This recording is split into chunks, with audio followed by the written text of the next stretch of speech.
Paul Waring came through a 9-man playoff to book his spot. Credit, Getty Images Only. Now, at 33 years of age and with 11 years on tour in his locker, does Paul Waring feel ready?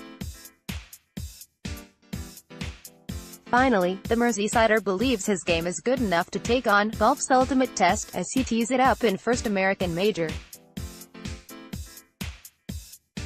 Much has been said and written about the new, fearless generation storming the dusty clubhouses, and while it cannot be denied that the champions are getting younger, it would be wrong to assume that the traditional route for the plotters has been closed. Waring is emotive and inspirational evidence that perseverance still has its place and can counter obstacles such as career-threatening injury, a lack of self-belief and a 9-man playoff. Waring, from the Wirral, survived the ladder last Monday. He was part of a field of more than 100 at Walton Heath, chasing 14 U.S. Open spots in the 36-hole shootout. "I was actually really hacked off to be in a playoff," Waring said. "I'd played really well for 27 holes, looked like getting in comfortably, and then fell off really badly coming in. I wasn't in a good state of mind, but took myself out of it, sat in my car, gave myself a talking to, and went out into that bizarre situation where 9 of us were going after that one last spot. Soon it came down to 2 as Waring and Ryan Evans birdied the first extra hole, but then when Evans stood over a 5-footer for another birdie on the next, it appeared Waring was out. Yet, intriguingly, Waring, himself, did not think so. Watching me is like watching Liverpool, you haven't got a clue what's going to happen. Sorry for putting everyone through that yesterday. Tears of joy, tears of joy, tears of joy." Paul Waring, at Paul Waring Golf, June 5, 2018. "I had this weird feeling," he said. "Sometimes you are over a 40-footer and you just know it's going in, and that's how it was with me at Walton Heath. A very strange, very odd sensation. I didn't wish Ryan any ill at all, but I was certain I was going through." In truth, Waring had known ever since filling in the form. Despite all his peers on tour and in the ranks below, entering on annual basis, Waring had always resisted. "I never felt that my game was up to it, and I didn't want to qualify and just be happy to be there and have it on my CV. I want to stand on that world stage, in the competition they call the ultimate test, with my game at its highest level and see how I fare. I'm not blasé and thinking, I'll go over there and win. I might play crap, but I think I'm at the level where if I play well I could get myself into the weekend and into contention. I'm older, more mature, and now that the injuries are behind me, I'm in a different headspace."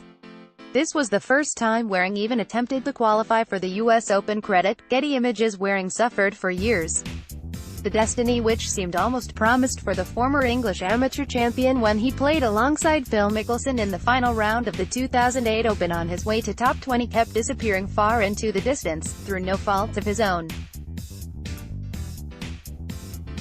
A wrist injury in 2011 forced him onto the sidelines for 14 months, while a shoulder complaint which flared up in 2015 required surgery and saw him take off 18 months. "Both happened just when I was starting to click, and it's not just a case of recovering and resuming where you were," he said. "After that long out, essentially you need to learn how to play again and trust your body. What it does to your confidence as well. I remember after the shoulder operation and my arm being removed from the sling, I couldn't even move it or swing it back and forth. I thought, how the hell is this going to work? But thanks to the team around me I got through it." Waring did rather more than that. Having returned at the end of 2016, he enjoyed his best season to date last year, when racking up more than £600,000 in earnings and twice coming with a shot of breaking his maiden tag. "The inside story of Tiger Woods' astonishing comeback that showed me I could compete at this level," he said. "In the run-up to the Race to Dubai finale I had Ian Poulter on my heels for the final place, and to be able to hold off someone as gritty and tenacious as him did wonders for my self-belief. Yeah, I've doubted myself at times, way more than I should have. But confidence is a fickle thing, and the way I see it is that the confidence I have now I've worked for and I deserve, and it has true substance. It's based on resilience and knowing whatever is thrown at me I can deal with it. I'm 33 and yes, these kids are incredible, but there's still room for players like me who do it later. It's funny, but when I was there at Birkdale with Mickelson I thought, what's all the fuss about? Well, I'm aware what it's all about now.